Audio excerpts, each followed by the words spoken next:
In today's episode, we're diving into the most horrifying shark attacks ever recorded. From a great white off Cape Cod that dragged a marine biology student beneath the waves in seconds, to a brutal two-man ambush off the coast of South Africa that left one surfer dead and another clinging to life.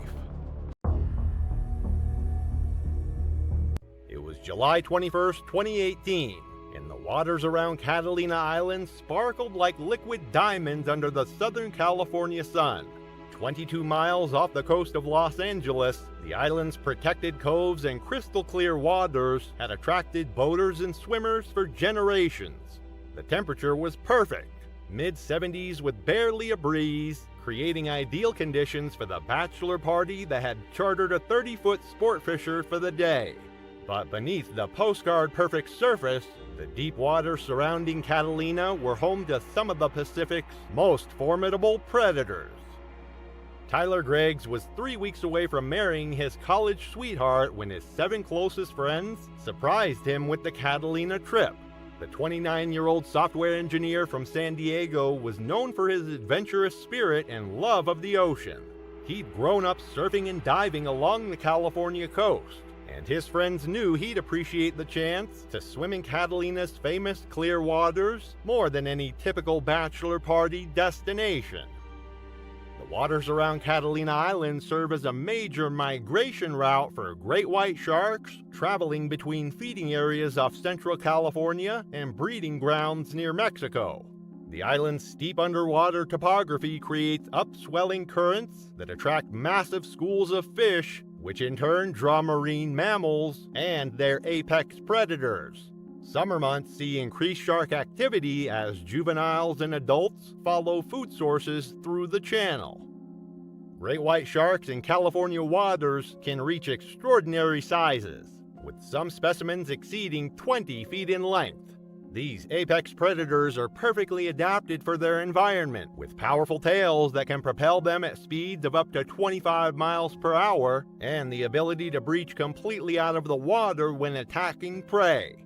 Their hunting strategy typically involves approaching from below and behind, using the sun's glare and deep water to mask their approach until the final devastating strike. The group had been anchored in a secluded cove for about 2 hours, taking turns jumping off the boat and swimming to a nearby buoy about 75 yards away. The water was incredibly clear.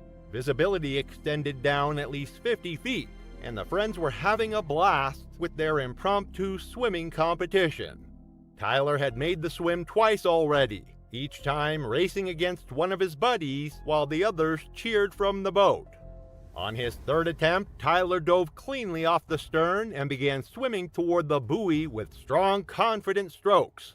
He was about halfway there, swimming through water nearly 100 feet deep, when his friend Marcus noticed something moving beneath the surface.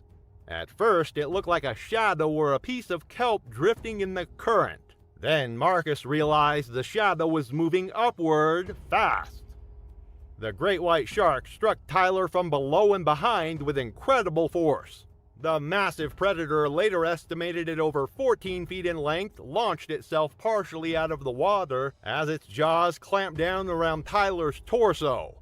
The impact was so violent that it lifted both shark and victim completely above the surface for several seconds, before they crashed back down in an explosion of white foam and blood. Tyler's scream was cut short as the shark's teeth tore through his chest and abdomen. The predator's powerful jaws crushed ribs and severed major arteries in a single bite before it began its characteristic death roll, spinning rapidly to disorient its prey and tear away large chunks of flesh. The water around the attack site turned dark red within seconds. Marcus grabbed a life ring and dove off the boat without hesitation, swimming desperately toward his friend. But by the time he reached the area, Tyler had already disappeared beneath the surface. The shark's massive tail fin was visible for a moment as it dove toward deeper water. Then everything went silent except for the panicked screams of the remaining friends on the boat. The group immediately radioed for help while continuing to search the bloody water for any sign of Tyler. Coast Guard rescue boats arrived within 15 minutes, followed by Marine Patrol units and a helicopter. Despite an intensive search that continued until after dark, Tyler's body was never recovered from the deep waters surrounding the island. 3 days later, marine biologists working with the Coast Guard successfully tracked and captured a large great white shark that had been tagged in the area. The 14-foot female showed signs of recent feeding, and examination of its stomach contents revealed human remains and fragments of swim gear that matched Tyler's description. DNA testing confirmed the remains belonged to the missing man. The incident prompted Catalina Island authorities to temporarily suspend private boat launches in several popular coves and led to renewed debate about shark baiting and feeding activities in the area. Tyler's fiancée issued a statement through the family's attorney, requesting privacy and asking that no drone footage of the incident be released to media outlets. Tyler's memorial service was held at the beach where he'd learned to surf as a child, with hundreds of friends and family members gathering to remember his adventurous spirit and generous heart. The summer of 2018 brought perfect conditions to Charleston, South Carolina. The morning sky was clear, with gentle offshore breezes creating manageable waves that lapped peacefully against the shore. The temperature was comfortable, with humidity levels that made the early morning air feel refreshing rather than oppressive. It was exactly the kind of morning that had drawn coastal residents to these waters for generations. Ralph Kinney carried himself with the quiet confidence of a man who had spent his career making life-or-death decisions under pressure. At 47, the former fire marshal was a lifelong coastal resident with weathered hands and sun-damaged skin that told the story of decades spent by the sea. His community respected him as someone who was old school in the best sense, reliable, principled, and unshakable in his convictions. Ralph was known for his resistance to changing habits and his belief that he understood the local waters better than outside experts. When marine biologists started issuing warnings about increased shark activity, Ralph listened politely but continued his routines exactly as he always had. He had seen enough genuine emergencies to develop a healthy skepticism of what he considered unnecessary precautions. His morning swim was more than exercise. Every dawn, Ralph would follow the same routine, entering the water and swimming parallel to the shore in areas he knew intimately. What Ralph didn't fully appreciate was how dramatically the marine ecosystem had shifted in recent months. Commercial shrimp trawling operations had increased their activity in the area, and the practice of discarding chum and fish offal had created an underwater buffet that attracted predators from considerable distances. Additionally, a stormwater outflow pipe near his regular swimming route had been carrying increased amounts of organic matter into the ocean. Bull sharks represent one of evolution's most successful experiments in aquatic predation. Unlike their more famous great white cousins, these stocky, aggressive hunters possess a unique ability. They can survive in both salt and fresh water. Their specialized kidneys allow them to regulate salt levels in their blood, enabling them to swim into brackish estuaries where people least expected to encounter sharks. This adaptability, combined with their naturally aggressive temperament, makes them particularly dangerous to humans. On that morning, Ralph followed his usual routine with characteristic precision. He entered the water as the first rays of sunlight painted the horizon. The tide was high, which meant the tidal channel he normally avoided was now merged with the shallower areas where he felt comfortable swimming. Bull sharks are built for power rather than speed. Their broad, muscular bodies capable of generating tremendous force in short bursts. Their heads are distinctively blunt and wide, housing jaws that can exert over 1,300 pounds of pressure per square inch. Their teeth are broad and triangular with serrated edges, designed for gripping and tearing prey that might struggle violently. As Ralph began his steady breaststroke, moving parallel to the shore in waist-deep water, the water was slightly murky from recent rains, but that wasn't unusual for this time of year. What he couldn't see was the juvenile bull shark that had been patrolling the channel since before dawn, drawn by the scent trail from the outflow pipe and the lingering traces of the previous day's shrimp boat activity. Bull sharks are ambush predators, known to lie motionless in murky water while using their exceptional electroreception to detect the bioelectric fields generated by potential prey. The rhythmic contractions of swimming muscles created exactly the kind of signature that triggered their predatory instincts. 20 minutes into his swim, Ralph was maintaining his usual steady pace when the bull shark struck from below. The attack was swift and brutal, the shark's jaws clamping down onto his left thigh with bone-crushing force, immediately severing the femoral artery. Ralph's startled cry was cut short as the predator's weight pulled him beneath the surface. Ralph's rhythmic swimming motion had created vibrations in the water that mimicked the movement of injured fish, exactly the kind of prey that bull sharks are programmed to pursue. The murky water had provided perfect cover for the predator's approach. Ralph fought with determination, striking at the shark's head and trying to break free from its grip. But the damage was catastrophic. The bull shark's teeth had torn through major blood vessels and he could feel his strength ebbing with each heartbeat. The water around him turned dark with blood as he struggled to reach the surface. A passerby on the beach noticed the violent splashing and called for help, but by the time emergency responders could safely reach Ralph, he had lost consciousness from blood loss. He was pulled from the water still breathing, but died within minutes despite immediate medical attention.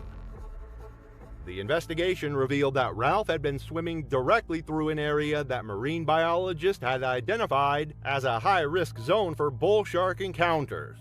The combination of tidal conditions, organic runoff, and recent commercial fishing activity had created perfect hunting conditions for the aggressive predators.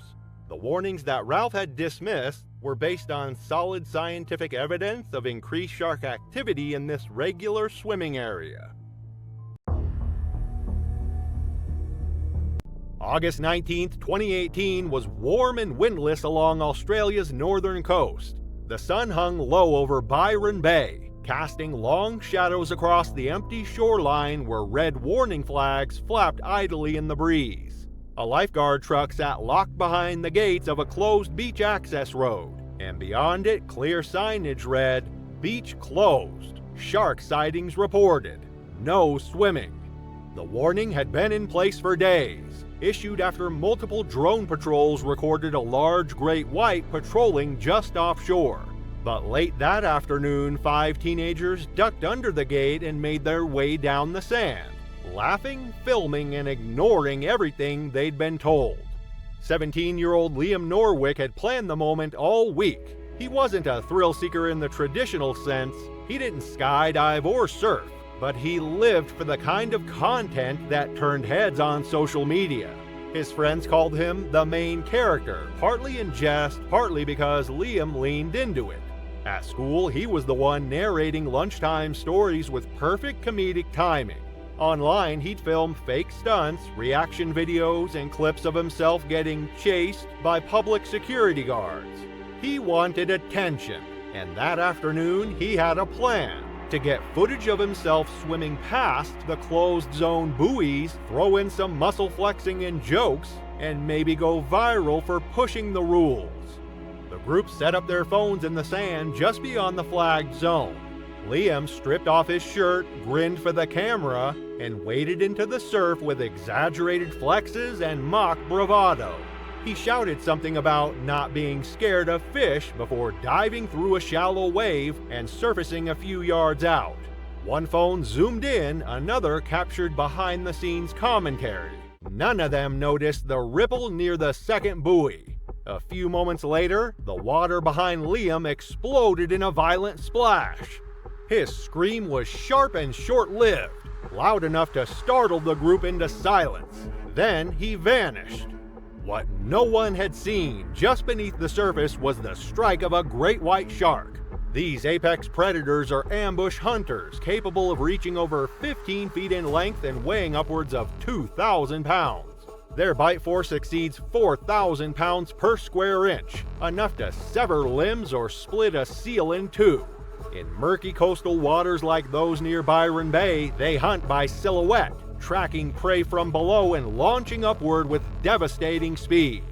Drone footage from earlier that week had confirmed one patrolling the area, and the beach had been closed for a reason. It was a known hunting corridor, made even more dangerous by the splash, motion, and noise of a lone swimmer breaking the surface. At first, Liam's friends thought he was playing.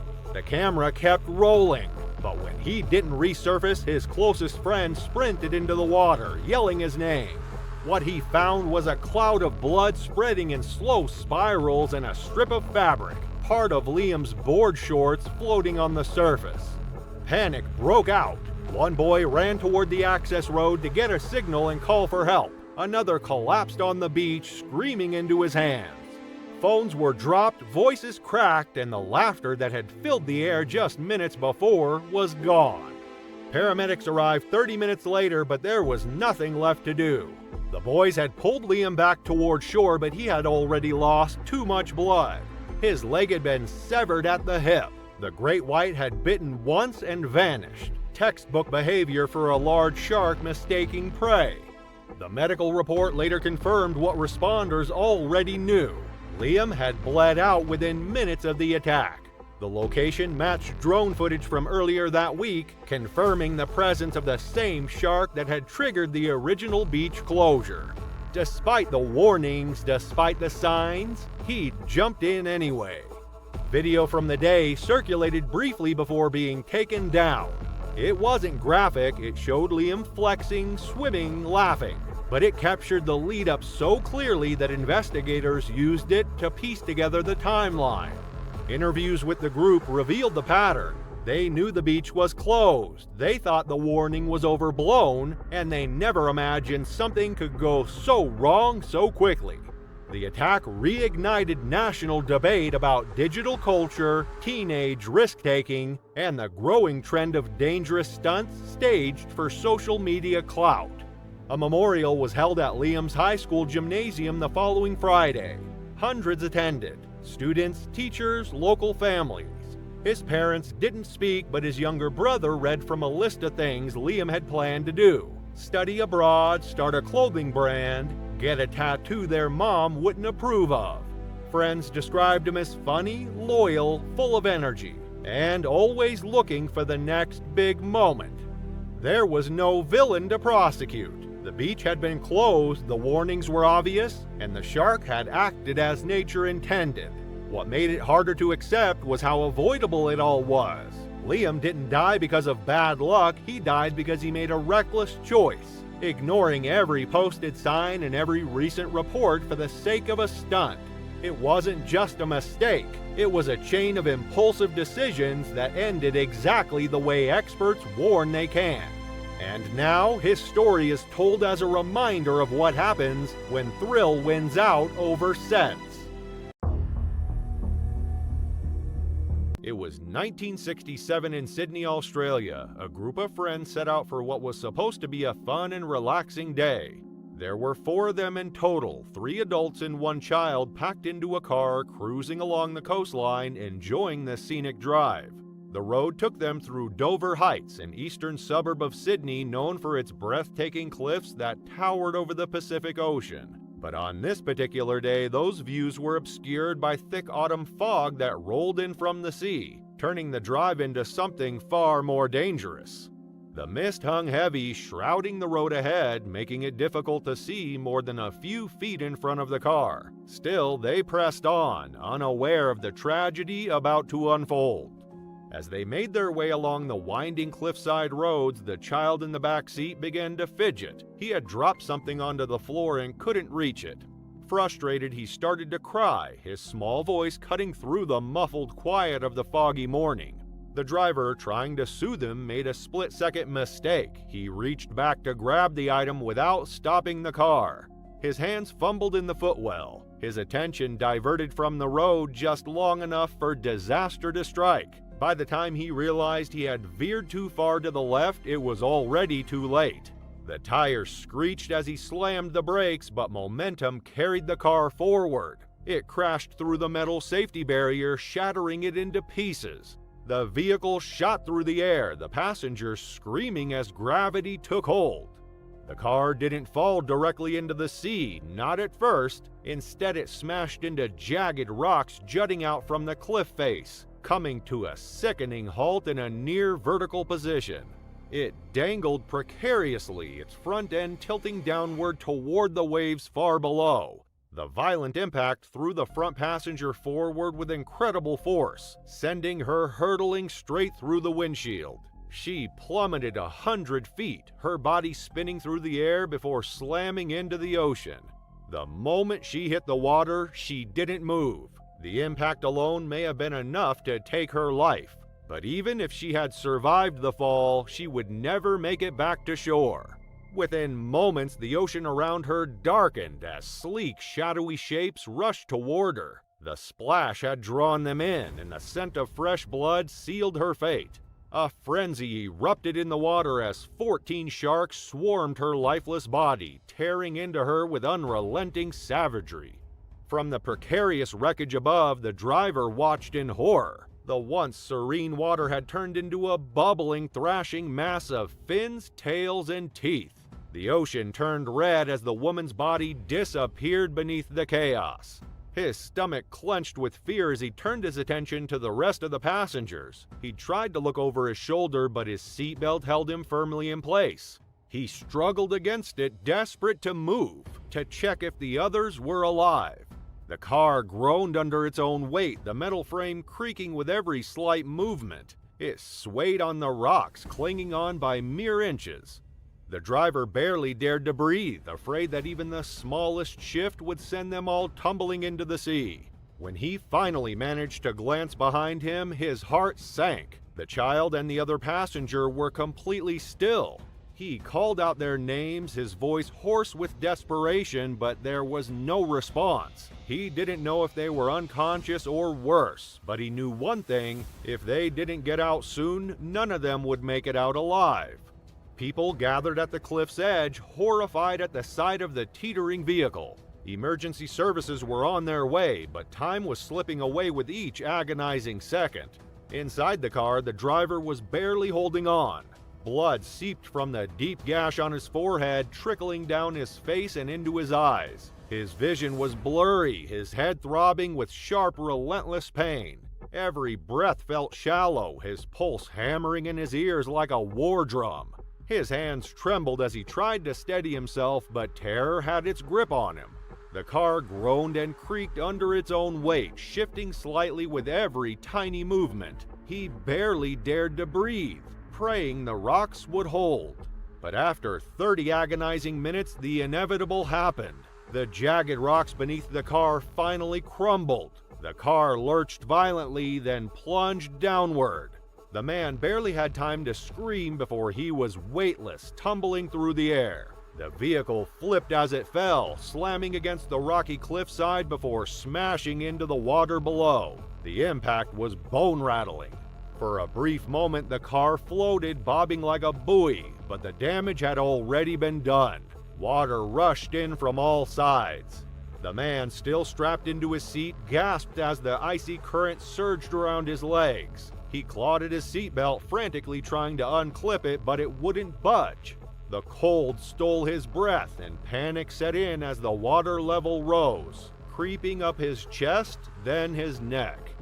Then, just outside the shattered windshield, something moved. A shadow, long and sleek, glided through the water. Then another. A flash of gray, a fin, then another. The man's stomach twisted in sheer horror. The sharks had returned. Drawn by the scent of blood, they had gathered in numbers, circling the sinking wreckage like vultures over a fresh carcass. He knew that if he didn't get out now, he would drown, or worse, be devoured alive.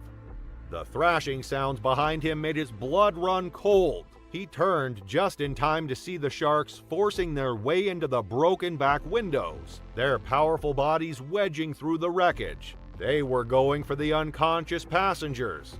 The sight sent a jolt of adrenaline through him. He had to act now.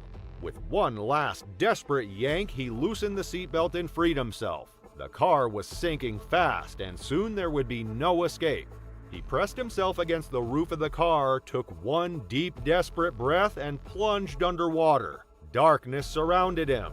The murky water blurred his vision, but he could make out the massive shapes moving all around him. Sharks circling, waiting. He stayed as still as possible, clinging to the hope that they wouldn't notice him in the chaos of the sinking wreckage. His lungs burned as he scanned for a way out. The windscreen was his only option. He pushed off the seat and kicked forward, propelling himself through the gaping hole where the windshield had once been. As he swam, the water around him clouded red. His wound. The moment his blood diffused into the sea, the sharks turned their attention. Their movements changed, faster, more deliberate. One darted toward him. He twisted, narrowly avoiding its snapping jaws, and forced himself to the surface. Breaking through the water, he gasped for air and immediately scrambled onto the car's roof. His hands slipped on the wet metal, but he managed to haul himself up, his chest heaving. He barely had a moment to collect himself before he saw the dorsal fins closing in from all directions. He wiped the blood from his face and turned his gaze toward the shore. It was so close, but the sea between him and safety was filled with death. Then he heard it. The deep, guttural sounds of the sharks as they reached the back seat. The feeding frenzy had begun. The wreckage shook violently as tails slapped the water and bodies twisted through the broken windows. The car, groaning under the pressure, tilted downward. He had seconds to decide. Stay and sink with it or dive into the water and risk everything. There was no time to hesitate. If he waited any longer, he knew there would be nothing left of him. With every ounce of strength left in his battered body, he leapt from the roof of the sinking car, propelling himself toward the shoreline. The distance was short, but to him it might as well have been miles. He knew the sharks would sense his movement, that any second a powerful jaw could clamp down on his leg and drag him under. But there was no other choice. He had to keep going. His arms carved through the water, his legs kicking furiously, every stroke bringing him closer to survival. The seconds stretched, each one filled with the unbearable tension of waiting for the inevitable attack. His lungs screamed for air, his muscles burned with exhaustion, and still he pushed forward. He braced himself, expecting the sudden searing pain of teeth sinking into his flesh. Any moment now, the pull of a predator's grip, the violent thrashing of death. But somehow, miraculously, it never came. His fingers scraped against rock, and he latched on, hauling himself onto the jagged shoreline. Coughing, shaking, barely able to believe he had made it, he turned just in time to see the car disappear beneath the surface. The sea swallowed it whole, leaving behind only ripples and red-tinged foam. Below, the sharks remained in a frenzy, their sleek bodies twisting and churning as they followed the car into the depths. Even as the wreck vanished, the water roiled with their frenzied movements. When emergency services finally reached him, the man was rushed to the hospital, barely able to process the horror he had just survived. His injuries were severe. A deep wound to his head, a strained neck, and the numbing grip of shock that would not release him for days. But he lived. He was the only one who did. His survival, however, came at a devastating cost. His friends were gone, taken in a brutal and merciless attack that no one could have foreseen.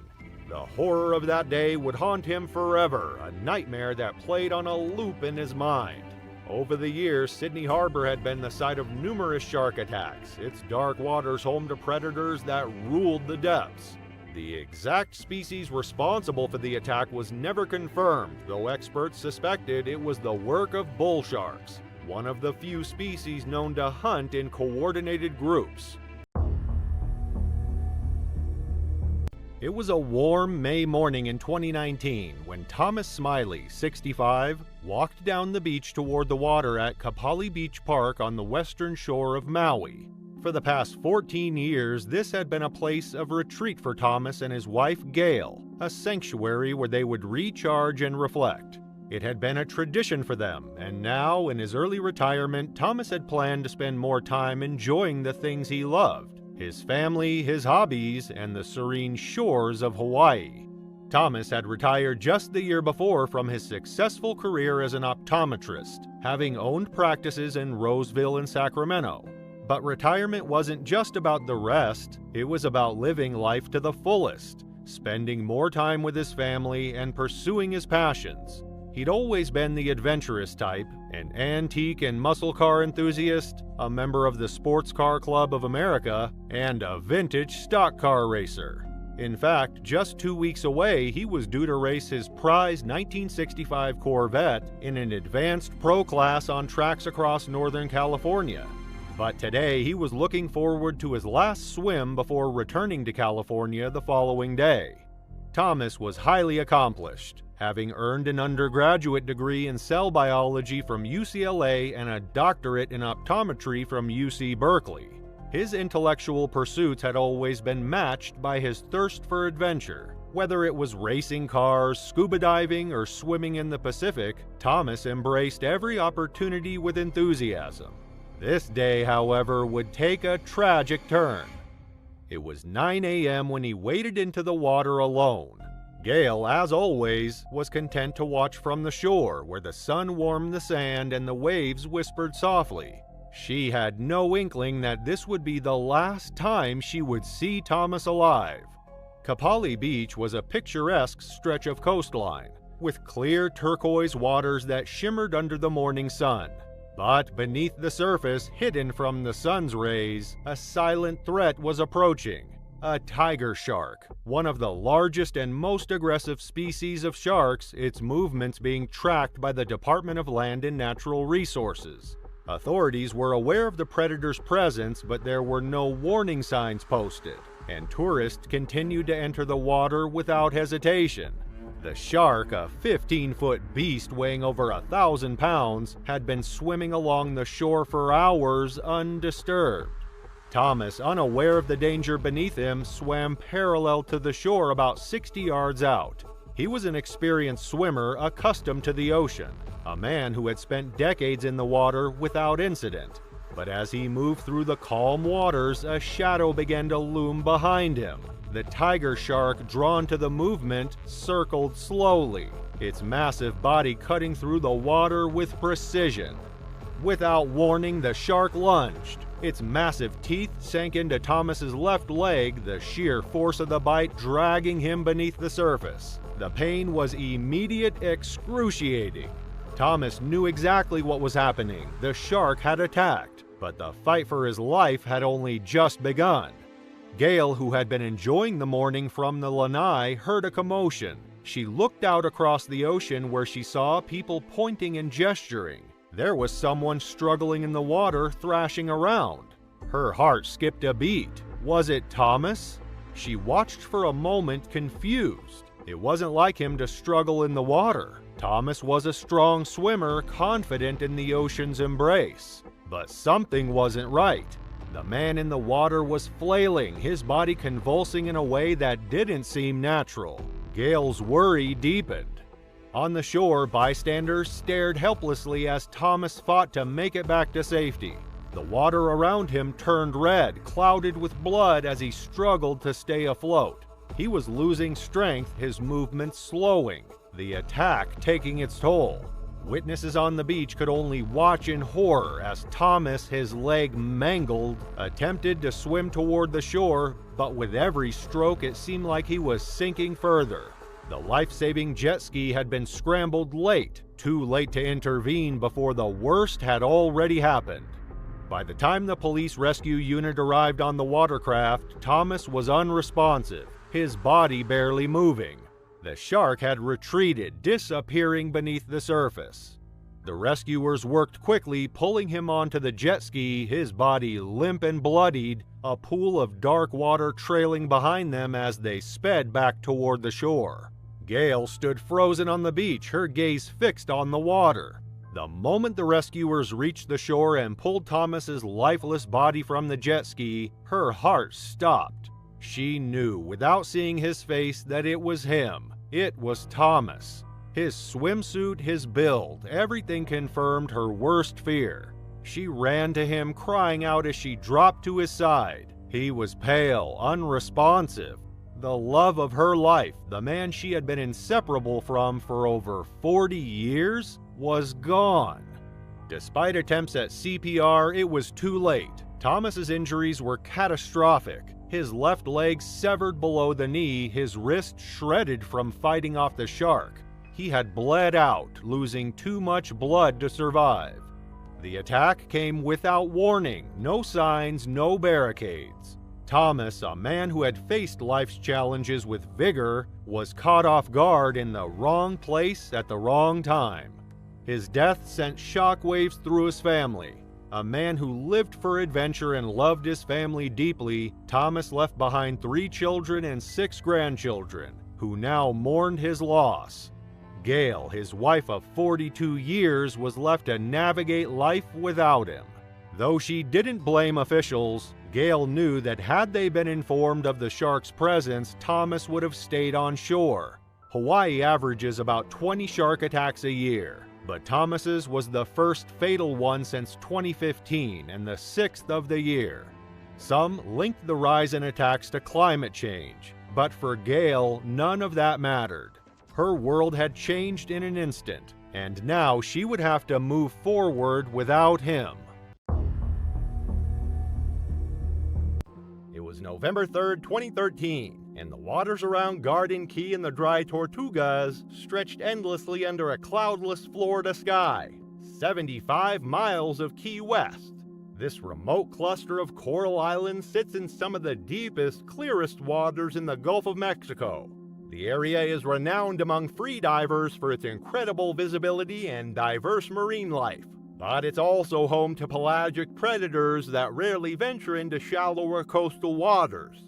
For experienced divers, the Dry Tortugas represent both paradise and peril in equal measure. Shay Monroe had been planning this solo diving expedition for months. The 25-year-old marine biology graduate student from the University of Miami was researching pelagic fish behavior patterns and needed to collect data in deep ocean water far from the influence of coastal ecosystems. She was an accomplished freediver capable of breath-hold dives exceeding 150 feet and had spent years building the physical and mental conditioning required for such extreme depths. The waters around the Dry Tortugas drop off rapidly from shallow coral reefs to depths exceeding 6,000 feet, creating a unique ecosystem where coastal and open ocean species interact. The area serves as a major migration corridor for pelagic sharks, including oceanic whitetips, which follow deep-water currents and concentrate around floating debris or isolated structures. These apex predators are perfectly adapted for life in the open ocean, with long pectoral fins and incredible endurance that allows them to patrol vast territories. Oceanic whitetip sharks are among the most dangerous species in open water, responsible for more attacks on shipwreck survivors than any other shark species. They typically reach lengths of 10 to 13 feet, and are characterized by their bold, curious nature and tendency to investigate anything unusual in their territory. Unlike coastal species that rely on ambush attacks, oceanic whitetips are persistent hunters that will circle potential prey for extended periods before attacking. Their powerful jaws and razor-sharp teeth are designed to take large chunks of flesh from marine mammals and large fish. Shay had anchored her kayak near a research buoy about 2 miles from Garden Key, in water over 1,000 feet deep. She'd already completed 2 successful dives to depths of 120 and 140 feet, collecting water samples and photographing fish species for her research. Her bright yellow monofin and streamlined wetsuit made her highly visible in the clear water, which was both a safety feature and, unknown to her, an attractant for curious predators.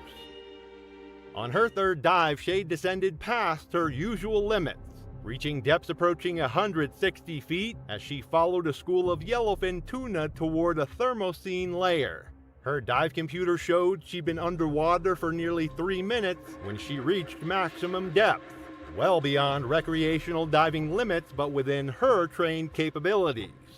The water around her was an incredible deep blue, with visibility extending to over 200 feet in every direction. What Shay didn't see was the oceanic white-tip shark that had been tracking her movements from below.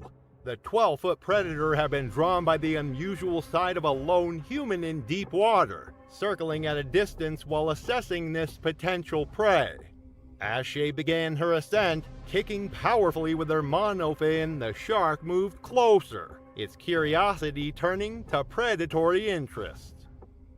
The attack came without warning as Shay passed through 100 feet on her way to the surface. The oceanic white-tip struck from the side with devastating force, its jaws clamping down on her torso just below the ribcage. The impact drove the air from her lungs in a stream of bubbles as the shark's teeth tore through her wetsuit and into flesh. Her monofin kicked frantically as she tried to fight off the predator, but the shark's grip was unbreakable. The oceanic white-tip began its characteristic feeding behavior, shaking its head violently to tear away chunks of flesh while maintaining its grip on the victim. Shay's struggles weakened rapidly as blood loss and lack of oxygen took their toll. The shark released her briefly only to strike again, this time targeting her legs and lower abdomen. The clear water around them turned dark red as the attack continued. Within minutes, Shay had disappeared into the depths, dragged down by the persistent predator that had claimed its prize. Her dive buddy, who had been monitoring her progress from the surface, realized something was wrong when her expected surface time passed without any sign of her. He immediately activated his emergency beacon and began searching the area, but the deep water revealed no trace of the missing diver.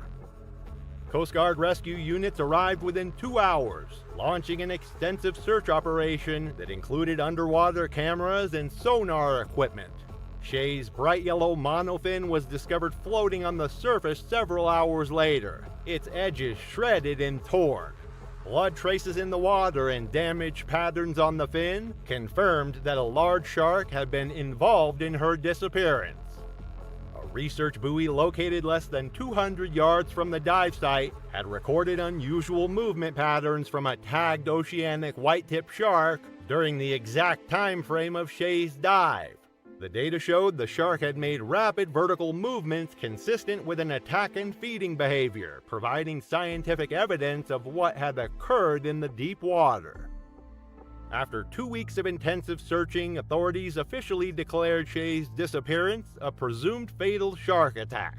Her family requested that no underwater footage from the search operation be released to the public, and marine research facilities used the incident to study oceanic white-tip behavior patterns in the Gulf of Mexico. Shay's death highlighted the unique risks faced by technical divers in open ocean environments, where help is far away and apex predators rule their domain. Her research notes and underwater photography were later compiled into a memorial publication that advanced understanding of pelagic ecosystems. The summer of 2019 brought oppressive heat to the Brazilian coastline. The sun blazed mercilessly over Recife, with temperatures climbing past 90 degrees Fahrenheit before mid-morning. It was the kind of tropical day that drove even locals to seek shade. Yet for one American tourist, the heat would prove to be a catalyst for a fatal decision. Melissa Barron had always been the type of person who trusted her instincts over conventional wisdom. At 33, the Georgia schoolteacher embodied a fierce independence that had carried her through life's challenges. Known for being health conscious and preferring natural remedies, she often chose walking over air-conditioned transport and trusted her judgment when it came to nature. This trip to Brazil represented a fresh start for Melissa. She had been drawn to Recife for its authentic Brazilian culture, away from the typical tourist destinations. Her cautious nature served her well in most aspects of life, but she sometimes trusted her instincts over local warnings when it came to natural environments. For several days, she had been exploring the coastline on foot, covering miles each morning before the tropical sun reached its peak intensity. She carried essential oils that she applied regularly, eucalyptus for energy and a custom blend for protection against insects. The eucalyptus oil in particular gave off a strong, distinctive scent. On that sweltering day, Melissa had been walking for over an hour when the heat became overwhelming. The main beach area was crowded with vendors aggressively hawking overpriced shade rentals, exactly the kind of commercialized experience she had come to Brazil to avoid. Spotting a quieter stretch of coastline, Melissa made a decision that would cost her everything. The area was marked with red flags fluttering in the ocean breeze, but the Portuguese warnings were incomprehensible to her. The waters off Recife had been home to tiger sharks for millions of years, apex predators that had evolved into nearly perfect killing machines. These massive hunters, capable of reaching lengths of 16 feet and weights exceeding 1,400 pounds, possessed extraordinary sensory abilities. Their electroreceptors could detect the electrical impulses of muscle contractions from considerable distances, while their sense of smell was so acute that they could identify blood in extremely diluted concentrations. Unlike great whites, which preferred deeper waters, tiger sharks are comfortable hunting in shallow coastal areas where humans felt safest. What Melissa didn't know was that recent storms had pushed debris and bait fish toward the shore, creating feeding conditions that had attracted several tiger sharks to the area. The red flags weren't warnings about waves, they were shark advisories that local authorities had posted after recent sightings. As Melissa waded into the warm Atlantic waters and stood waist-deep, slowly splashing water on her overheated arms and chest, she felt a moment of relief from the oppressive heat. The eucalyptus oil she had applied earlier created an unusual scent trail in the water. She was completely unaware that a 9-foot tiger shark had detected both her scent and the rhythmic movement of her arms. The attack came without warning. The tiger shark struck from her side with explosive force, its powerful jaws clamping down on her thigh. Melissa's screams pierced the air as razor-sharp teeth tore through muscle and bone. The impact knocked her off balance, and she found herself being pulled deeper into water that was rapidly turning red. Witnesses on the main beach heard her desperate cries and saw the violent thrashing in the water, but the distance delayed any rescue attempt. Melissa fought desperately, striking at the shark and trying to break free, but the predator's grip only tightened. The tiger shark began shaking its massive head from side to side, a behavior designed to tear away flesh from its prey. The shark dragged Melissa deeper before lifeguards could intervene. By the time emergency responders reached the scene, it was too late. Her body was recovered later, bearing the unmistakable wounds of a tiger shark attack. The investigation revealed that she had entered the water during a period of heightened shark activity in an area that had been specifically flagged as dangerous. March 14, 2015 was clear and windless along the rugged coastline of Duker Point, just south of Cape Town. The Atlantic shimmered with deceptive calm, lapping gently against the base of towering cliffs that had become a magnet for thrill seekers.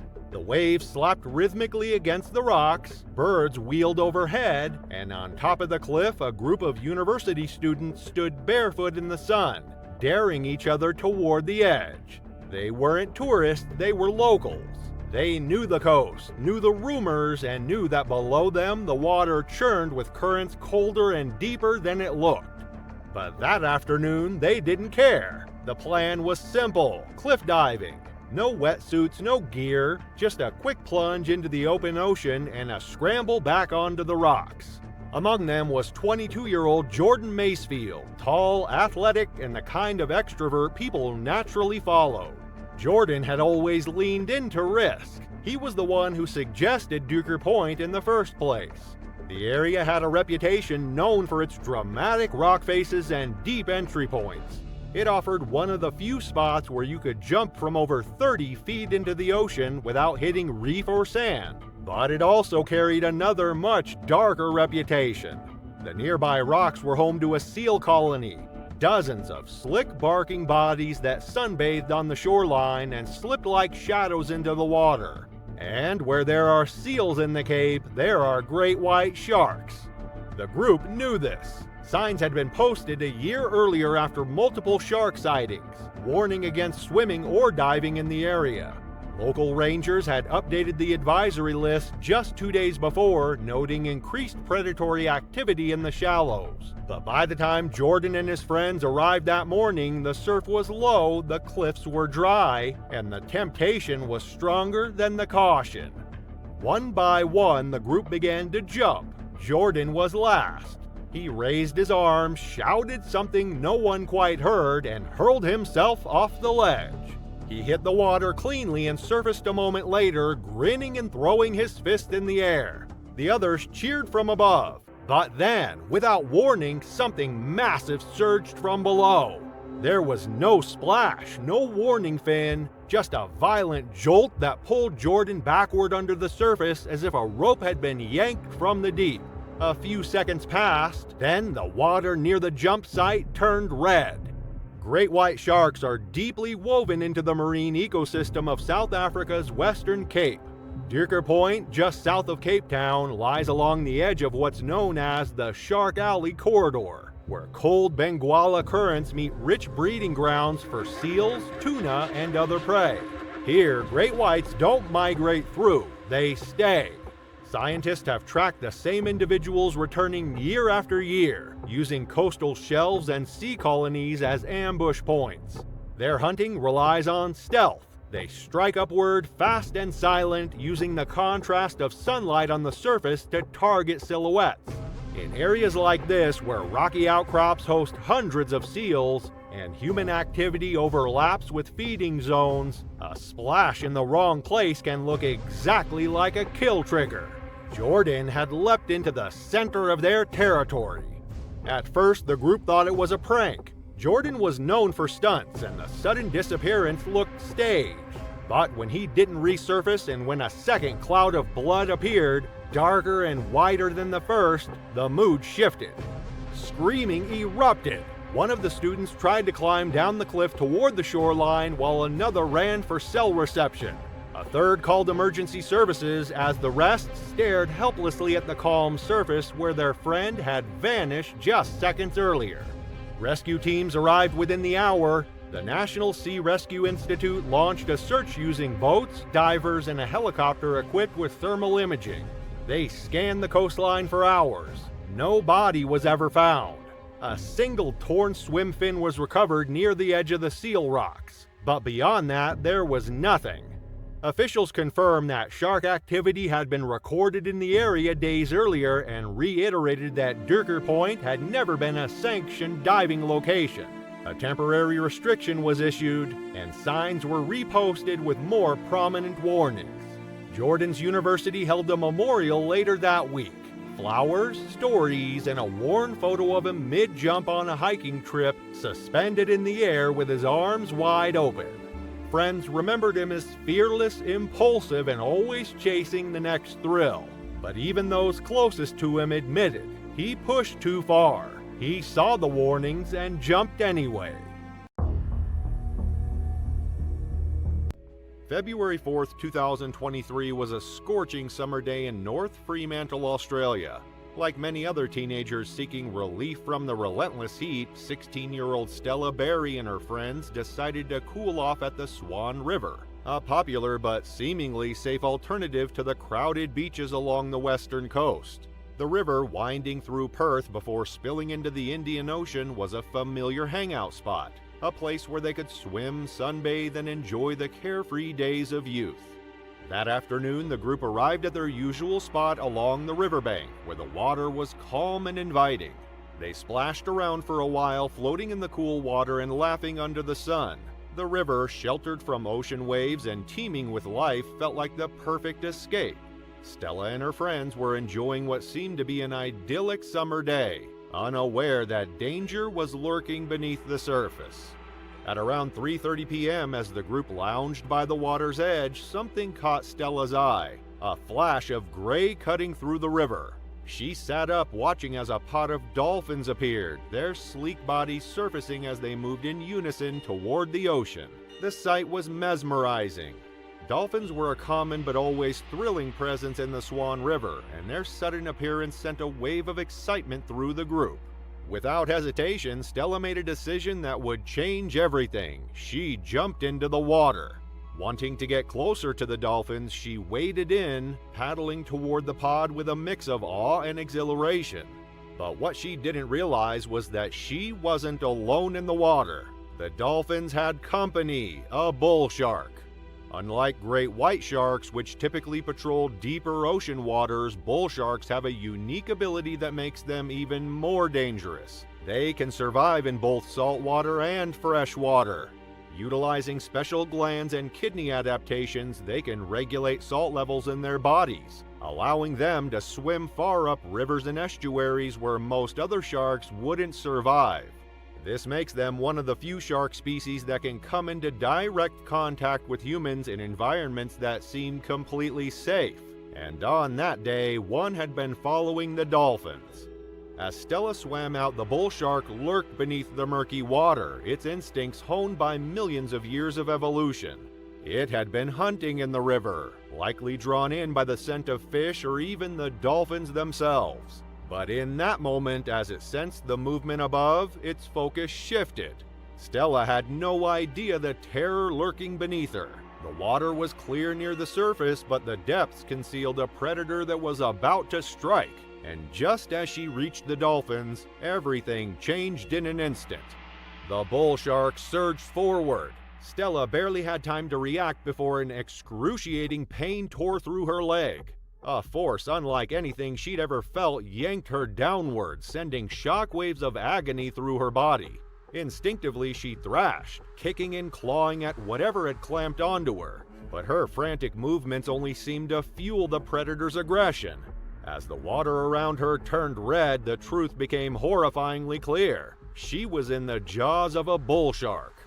Her screams echoed across the river, piercing through the humid summer air. On the shore, her friends watched in terror, calling her name, pleading for her to fight. But they were powerless. The attack was unfolding right in front of them, but there was nothing they could do except scream for help. Every second felt like an eternity. The water churned violently as the shark dragged her beneath the surface, then let go for just a moment, circling back as if to strike again. Stella fought to keep her head above water, gasping for air as waves of panic and pain surged through her. Her leg felt like it was on fire, the wound gushing blood into the river, attracting the shark even more. The predator, sensing its prey weakening, moved in again, its powerful body slicing through the water with terrifying ease. She kicked with everything she had left, desperate to break free, but her strength was fading. The onlookers on shore could see the massive shadow moving beneath the surface, stalking her. It was a battle of survival, and Stella was running out of time. Just then, a man standing nearby sprang into action. Without hesitation, he plunged into the river, battling against the current as he raced toward Stella. The shark had disappeared for a moment, slipping into the depths, and the man seized his chance. He grabbed hold of her and with all his strength pulled her toward the shore. But Stella's body was limp. She had lost consciousness, whether from the blood loss, shock, or sheer exhaustion, no one could tell. The rescuer fought against the weight of her body, the pull of the water, and the looming fear that the shark could return at any second. By the time he reached the riverbank, emergency responders had already arrived. Police boats patrolled the area, sirens blaring as paramedics rushed forward to attend to Stella. Every second counted. The paramedics worked frantically, applying pressure to her wounds, but the extent of her injuries was catastrophic. The bite had severed arteries, and despite their best efforts, there was nothing they could do. Stella's life slipped away on the banks of the Swan River, her bright future stolen in a heartbeat. The teenage girl who had just moments ago been chasing dolphins was gone. As the news of Stella's death spread, authorities wasted no time in issuing a public warning. They urged people to stay out of the water while a search for the shark was conducted. No one wanted to take another risk. A day later, a 2.5-meter bull shark was caught about a kilometer upstream from where the attack had occurred. Local fishermen had used bait to lure the predator, but what shocked them most was the direction it had come from. Instead of returning to the ocean, the shark had remained deep in the river, far from where people would typically expect such a threat. Rather than euthanizing the animal, officers made the decision to relocate it far out into the ocean, hoping it wouldn't return. Some believed this was the right thing to do. The shark had simply acted on instinct. In the murky water, it may have mistaken Stella for one of the dolphins. But since she was swimming alone, separate from the pod, she became the easier target. Whether a case of mistaken identity or a deliberate strike, the result was the same: a young life lost too soon. The community was shaken. The Swan River had not seen a fatal shark attack in over a century, yet tragedy had struck when no one expected it. Stella's friends, family, and classmates gathered for a vigil, placing flowers and candles at the riverside in her memory. They spoke of her kindness, her infectious energy, and her dreams of traveling the world. She had been a talented athlete, a dedicated hockey player, and a beloved friend. Her loss was immeasurable. It was a bright, sunny morning on June 7, 2024, when Anne Blair Gribben set out with her twin daughters Lulu and Ellie and a group of friends on their first ever beach trip. Seacrest Beach, Florida was the perfect spot for the summer getaway. The warm sand beneath their feet and the gentle waves of the ocean made it an idyllic escape from their small Alabama town of Mountain Brook. The girls, full of energy and excitement, couldn't wait to immerse themselves in the adventure that lay ahead. The day unfolded with carefree laughter as they played volleyball, swam in the crystal clear waters, and basked in the summer sun. By mid-morning, they decided to explore the deeper waters around the first and second sandbars. Armed with a boogie board and a hot pink sparkle float, they ventured into the ocean, laughing and marveling at the marine life, collecting sand dollars as small mementos of their adventure.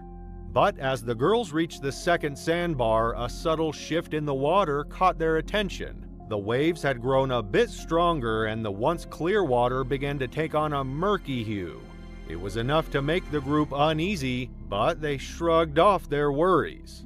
Their curiosity took the lead, and they swam down to touch the bottom, ensuring the sandbar was safe. The tide shifted, the water murkier still, but they were determined to continue their fun. After a while, Ellie suggested they take a break and head back to the shore. The girls, exhausted from hours of swimming and sun, agreed. They began to make their way back, the soft rhythm of the waves lapping against their legs. But as they swam through the waist-high water, an ominous presence made itself known. Adele, one of their friends, was the first to see it, a shark fin cutting through the water, circling the group. Panic spread like wildfire. Adele screamed, her voice sharp and frantic, alerting the others. Lulu's twin Ellie felt the cold grip of terror, but she instinctively began to swim faster, not looking back to see if the others followed. As she reached the shore, she turned to see the horror unfold. The water, once serene, was now tainted with blood. Lulu, her sister, was still in the water, fighting a relentless predator. A bull shark, its powerful jaws locked tightly around Lulu's arm, dragged her beneath the surface.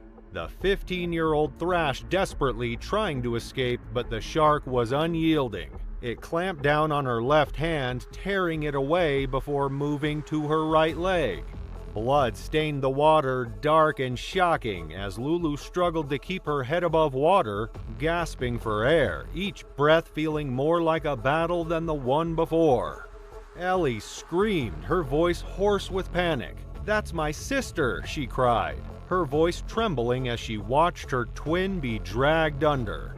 The beachgoers, once blissfully unaware of the looming danger, now scattered in fear. Ellie's heart pounded in her chest as she begged for someone to help. The world seemed to slow, her vision blurring with tears as she clung to the faint hope that someone would reach Lulu before it was too late. The shark finally released Lulu and retreated, but not before leaving her with devastating injuries. Ellie, desperate to help, dove back into the bloodied water, holding Lulu's head to protect it from the crashing waves. Minutes felt like hours as a group of men and doctors who had been vacationing nearby rushed to assist. The chaos around them was a blur, but Ellie stayed focused on her sister, holding her close despite the gruesome sight of her injuries. And their mother arrived moments later. The sight of her daughter, pale and motionless on the sand, was something no mother should ever have to witness. Ellie could only manage a single sentence before the weight of the scene overwhelmed her. "Mom, it's Lulu," and collapsed beside her daughter, tears streaming down her face as she took in the horror before her. Volunteers and doctors worked quickly to stabilize Lulu, as the haunting sound of screams and sirens echoed across the beach. An airlift was called and Lulu was rushed to Sacred Heart Hospital in Pensacola, an hour and 20 minutes away. Throughout the ordeal, Ellie remained by her side, holding on to the hope that Lulu would survive. But when doctors revealed the extent of her injuries, it was clear that the attack would leave scars, both physical and emotional. Lulu's right leg had to be amputated just above the knee, and her left hand was also lost in the shark's attack. She had also lost nearly 2/3 of her blood supply, and she was in critical condition. Despite everything, Lulu fought to survive. She emerged from the darkness of unconsciousness, her first words a testament to her strength.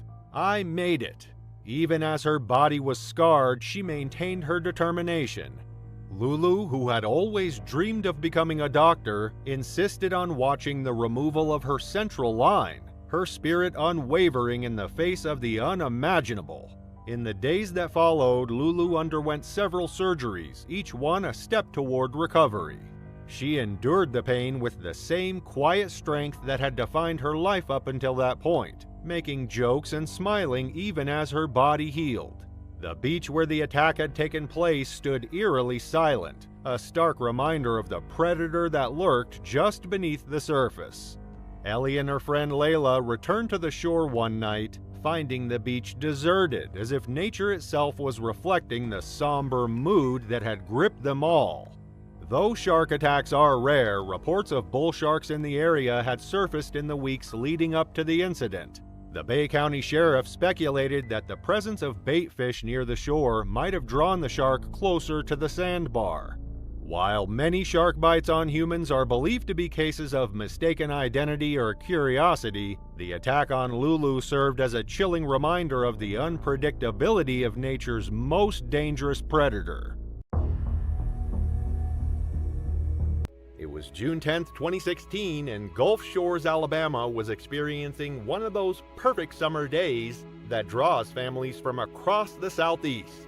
The white sand beaches stretched endlessly along the emerald waters of the Gulf Coast of Mexico, dotted with colorful umbrellas and the cheerful chaos of vacation season. The water temperature hovered at a comfortable 82 degrees, with gentle waves lapping at the shore under brilliant sunshine. But beneath the surface, the murky coastal waters held dangers that most beachgoers never considered. The Marin family had driven down from Birmingham for their annual summer vacation. Kelsey, 17 and about to enter her senior year of high school, was the kind of teenager who still genuinely enjoyed family time. She was athletic, outgoing, and had spent the morning teaching her younger brother Jake how to throw a proper spiral with their foam football. Her parents, David and Susan, watched from their beach chairs as their kids played in the surf, The kind of peaceful family moment that makes vacation photos treasured for decades. Gulf Shores sits along a stretch of coastline known for its deceptively calm appearance and hidden underwater geography.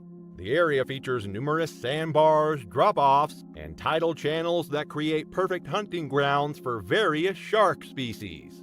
The murky water, stirred up by constant wave action in the river runoff, provides excellent cover for predators while limiting visibility for swimmers to just a few feet. Bull sharks are among the most dangerous species found in these waters. Unlike many shark species that prefer deeper ocean environments, bull sharks actively seek out shallow, murky coastal areas and can even survive in fresh water. They're built like living torpedoes, stocky, powerful, and capable of explosive bursts of speed. An adult bull shark can reach lengths of up to 11 feet and weigh over 500 pounds, with a bite force exceeding 1,300 pounds per square inch. Their hunting strategy relies on ambush attacks from below, often in water so shallow that victims never expect danger. The family had been playing frisbee for about 20 minutes, with Kelsey and Jake standing in waist-deep water about 30 yards from shore. The game was lighthearted and competitive, with plenty of laughter as errant throws sent the discs sailing over heads or skipping across the waves. David had just made a particularly wild throw that sent the frisbee spinning toward deeper water. Kelsey turned to chase after it, her back to the shore, when the Gulf of Mexico exploded around her. The bull shark struck from directly below with devastating force. Its massive jaws clamped down around Kelsey's torso, just below her ribcage, with a sickening crunch that Jake heard even over the sound of the waves. The impact lifted her completely out of the water for a split second before both girl and shark disappeared beneath the surface in a violent thrash of foam and blood. The attack happened so quickly that Jake initially thought his sister had simply dove under a wave. But the water around where Kelsey had been standing began turning red. Dark crimson spread outward in expanding circles, and pieces of her bright blue swimsuit floated to the surface. Jake screamed for his parent as he frantically searched the churning water, but there was no sign of his sister. The shark had dragged her down and away from the beach, toward the deeper channels where bull sharks typically retreat after an attack. Susan Marin reached the water's edge within seconds, plunging into the surf fully clothed while screaming her daughter's name. Daniel was right behind her, both parents desperately diving beneath the surface in the increasingly bloody water.